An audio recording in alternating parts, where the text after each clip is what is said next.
Good evening, one and all. This is Video Game Girl 64, and you might be surprised that I'm reading creepypasta again. It's been so long since I've read something to you guys, but you know what? I stumbled upon the story, Glitchy Red, and I realized how much I enjoyed it and how much I enjoy reading creepypasta in general, and I decided, why don't I read this to people who actually enjoy my creepypasta readings? So that is what I'll be doing today. Without further ado, let's get started. About a month ago, I bought a second Pokemon Red cartridge off eBay so I could start a new game and screw around without messing up my save file. As soon as I compared it to my old one, I knew it was either a bootlegged or produced somewhere else. You can see in the picture how the sticker doesn't fit the front of the cartridge, and the red plastic is cheap and almost see-through. If you look closely, you can see the internal battery on the second, while the first can't be seen through at all. When I started it up, it only had one option: New Game. And unlike the well-loved cartridge I'd been using, it didn't have any wear marks from being inserted into the Game Boy Color or anything indicating that it's been used. Well, what the hell, I figured. I'd poured plenty of money into the franchise, and one bootleg game wasn't going to kill me. I popped it into my Game Boy Color and started playing. A couple of weeks ago, I lost my Game Boy Color for a while, so I had to play it on my SP. No huge deal, I thought. When I started the game up, oddly enough, the backlit screen of my SP went out, like I was playing on an old Game Boy Advance or a Color. I thought it was pretty weird, considering the lower settings of my SP screen was brighter than the high settings of all my friends' SPs, as I took great care of it. And it was unlikely that the backlight would be going anywhere anytime soon. But as soon as I switched to playing Sapphire, the screen lit back up. I'd played my other Red on this SP plenty, and it never dimmed for an old Game Boy game, so I just attributed it to the game itself being poorly made, which makes no sense, I know. About now, you're probably wondering when I'm going to start telling you about how there were unknown in my party and how the buried alive guy in Lavender Town started eating my player, because any pre-owned bootleg game story is bound to be some creepy hacked shit. Well, it wasn't that simple. I played through Lavender Town, the Pokemon Tower, all of that, and nothing unusual happened. I didn't go mad from the music and feel suicidal. My Pokemon never turned white and started crying tears of blood, or anything like that. However, as I continued playing, it became more apparent to me that this game had some glitches. Just like the cheap plastic casing and the sticker that barely stuck, the game itself was flaky. I've never played Pokemon on an emulator before. If I had to guess, I would say that if it was copied, a lot of data was corrupted, and I had to be careful when playing, or it would freeze. For example, sometimes the graphics around the player, I'm going to call him Red, as that's what I named him, would turn into big colored bars and the game would stop. The background music would stop on whatever note it had hit and play this high-pitched, staticky whine until I reset. This happened whenever I tried getting on my bike inside a cave or building. I was almost sure that this was just a normal bootleg game until I examined the SNES in the Celadon department store. Don't judge me, but being a Red fanboy, I've always liked it when the game said things from Red's point of view, like how he says, "Dad would like this," when you examine the SNES, or "I should get going," when you examine the TV, since you never get to see the player say anything, to the point where, as a joke, the developers made Red say nothing more than ellipses when you encounter him in Gold, Silver, and Crystal. Anyways, when I examined the SNES, where Red would normally say, "Dad would like this," instead, I saw the text, "Where is Dad?" I examined it again, and same thing. I kind of laughed it off, thinking for some reason it was a poor translation. Don't ask how I thought that made any sense. In the back of my mind, I was kinda hoping for a hack game, but hey, if I got some screen caps and posted them on 4chan, I'd at least be able to kill an afternoon laughing about it. I went on the next floor, then went back down and checked the NES again. To my surprise, the message had changed. Now Red said, "Who created me?" At this point, I was pretty sure this had been added in by some hacker, and I thought that it was kind of awesome. Hell, Red finding out who he really was? That's pretty funny. After that, and after failing to find other added-in dialogue, I continued on the game story. At that point, I was about near the part where you surf to Cinnabar and Seafoam Islands. But the glitching was getting worse. Sometimes the map would get distorted like Glitch City, and Red would be surfing on a tree or a house or some shit and I couldn't move. I had to fly out and try again. As a kid, I'd always liked doing Missing No in Glitch City, and I had a Game Shark back in the day, so the glitches were kinda cool. Eventually I made it to Cinnabar. Now, being an avid glitcher way back when, of course, the first thing I did was fly back to Verdian and do the old man trick. But no matter how many times I tried, I could never get Missing No to appear. I thought maybe the ROM had been edited to prevent glitching, but that clearly wasn't the case, as the thing had more bugs than fucking Viridian Forest. Instead, when I entered the Pokemon Mansion, I was greeted by the following text window. Nice try, Red. It was obvious that where Red was would be the name of whatever you named your player. What freaked me out was Red, in all caps, as the speaker. At this point, I know I had to have had an edited game. The fucking player character was telling me nice try after I'd failed to do a Missing No glitch. The game froze then, and I restarted. I hadn't saved since before I tried the Missing No glitch. When I turned the game on again, I was back in the mansion, exactly where the window had popped up. I could move again, so I went ahead and played through the mansion. Call me a pussy, but despite my excitement, I was scared. So I played slowly, and with all the lights on. I was still playing on my SP, and the internal light still didn't work. So I used that as a justification for my being a massive pussy. Things only got weirder. After I left the mansion, I got a message. Ding dong, time's up, your Safari game is over! Having done the Glitch City in the past, I knew this happened whenever you flew out of the Safari Zone. As expected, I was outside the Safari Zone gate. The next time I hit A with the attendants asking me if I had a good haul. I had this really scared feeling as I went to leave the gate. I was scared I'd be in Glitch City, or even worse. I had a flyer, but you have to understand, this is all a little unnerving. Instead, I was in Pallet Town, but there was no music. Nothing. Another text window appeared. This isn't where I'm from. I've been lied to. I couldn't move my player after that, so I went to reset, but something stopped me. Instead, I opened the start menu and went to fly, but to my horror, the Pidgeot I used for fly wasn't there. Just my Blastoise, Exeggutor, Kadabra, Mew, and Kangaskhan. In Pidgeot's place was a level 16 Raticate with 1 HP. It was poisoned. I checked its stats, and it had OT Blue and new Hyper Beam, Quick Attack, Glare, and Skull Bash. I didn't even know if Raticate could learn all those moves. I've since heard that Gary's Raticate died in the game, but I named Gary Douche in this game just for a few laughs. I guess the OT name Blue came from the fact that Blue is the opposite to Red version, like maybe it was supposed to have come from a blue cartridge. I know Rattata didn't evolve until level 20, so this was a pretty obvious hack.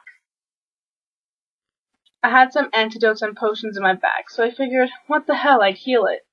When I left the Pokemon menu, the entire stat menu closed, and I couldn't open it again. I tried walking, and this time I was able to move. I took a few steps, forgetting about the poison, until a box popped up again. We killed it. At this point, I was getting a little freaked out. I went to my party, and Raticate wasn't there at all. Neither was my Pidgeot. The slot was empty. I closed the menu and tried to move again, but nothing. I didn't want to turn the game off, in case it had somehow saved again, so I just kept trying to move before remembering that my Kadabra still knew teleport. When I hit start, nothing happened. I kept trying to move, but I couldn't move. No. Red wasn't letting me move. This happened to me. Why? At that point, I just shut the game off. I took the hacked Red version out and put in Fire Red. Like with my old game, I'd named the player Red, but for some reason, it still kind of scared me. I started it up, and to my horror, the screen was still dimmed. I hit continue on the main menu. When I tried to open my game, I got the message saying that my save data had been lost or corrupted. and when I started the game froze, with the music just being a staticky whine. At this point, I was really desperate to play some fucking Pokemon where no weird shit was going on, and I was pissed that my Fire Red version was broken, so I threw in Sapphire and started it up. The screen lit up normally. I thought for a moment that maybe something was wrong with my SP that broke my Fire Red, and fuck, I didn't want that happening to my Sapphire. With the Jirachi from Coliseum and the Feebas had taken me an hour to find, so I just shut it off and pulled it out. I started playing what I call Glitchy Red version again, about a week ago.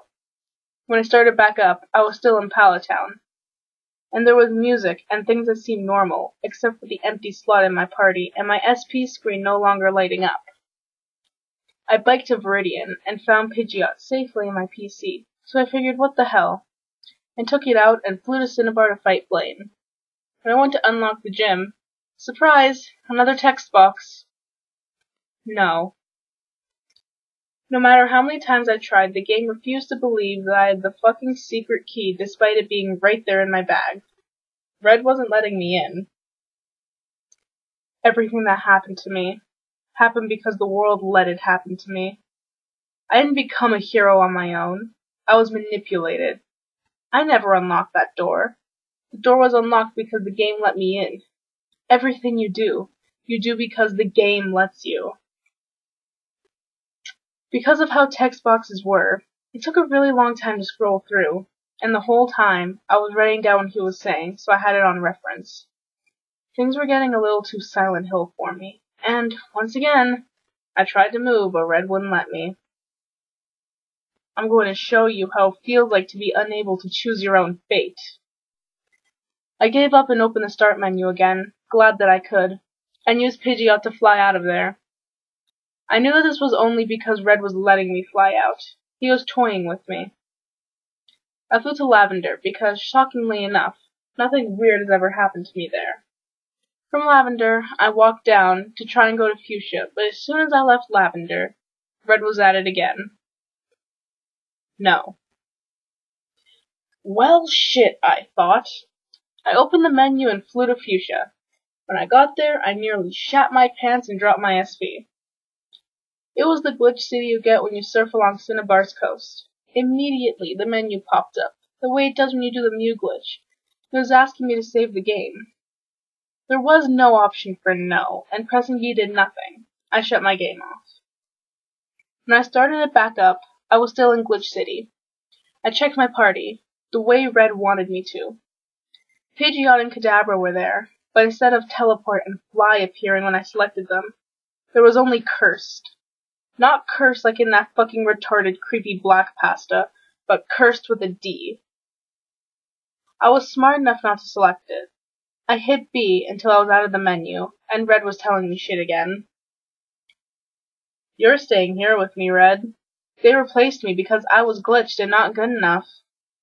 I thought this was my story, but I'm just a character in a video game. They took everything from me. My voice, my freedom, my legacy. They replaced me with the brown-eyed kid. I understood now that he meant Fire Red version, and the Gold, Silver, and Crystal versions where he'd been demoted to Final Boss. He let me move, and to my surprise, the game never froze, even as I was walking on water and stepping onto houses. Eventually, I suppose, I went too far, because the screen turned black around my player. Am I a joke to you? A yes and no option popped up. I can't tell you how fast I hit no. Then why do you do these things to me? Why do you corrupt my world and show me glitches that aren't meant to be? Why do you hurt me with missing no? I never wanted to hurt Red. It was just for fun. The game had bugs, and we've all just wanted to exploit them for fun, right? Why did I have to die? Just because I'm a hero? I shut my game off. That night, I had a dream where I was a Pokemon trainer. The player from Fire Red, who I'll never think of again as Red. I was being chased by a white, pale body. While I can't feel pain in my dreams, although I know some people can, the pale figure eventually caught me and ripped at my chest and sides with his nails. The last thing I saw before I woke up was the face of my attacker, a little boy with bright red eyes, black hair, and a red and white hat. For the next few days, when I played, it was because I had to. I was trapped in the blackness because Red refused to let me go, because he was forsaken and forgotten, left to be abused by players who came back out of nostalgia and to exploit the bugs. Because I'd played so much, I almost always had a headache from the high-pitched noise the game makes. I had to call out of work sick. I could never move, but I found comfort in staring at the screen with the black background around my player. Red didn't say anything to me. I couldn't play Fire Red again, even though it worked on my DS. Yesterday, I finally got to Mount Silver on Heart Gold, and I couldn't bring myself to battle Red. I don't know what he'd do to me if I beat his replacement. Would he be angry? Happy? Would his defeat put his spirit at peace? I don't know. No matter how many times I play through the games, Red will suffer the same fate, because he is a hero, and because the game lets him only go so far. Red will never be able to experience the glory of being a hero, and neither will we, no matter how many times you start a new game. It will never be the same as the first time you played. You know what's going to happen, and you play for nostalgia, because it's just a game to you now. I killed Red, and so did you. Unlike Ash Ketchum, he's never going to be a hero of another new game in a new brand in a new region. In Heart Gold, Gold's successor, Ethan, has even taken his accomplishments from him, being the one to catch the Pokemon Red fought so hard for. Mewtwo, Zapdos, Articuno, and Moltres. His life is over for him. He became such a legend that there was nothing left for him to be proud of himself. I finished Glitchy Red yesterday, when I finally checked my trainer card. There was a sprite of Red as he appeared in Gold Silver Crystal, but in the game's same monochrome color scheme. Just red and green.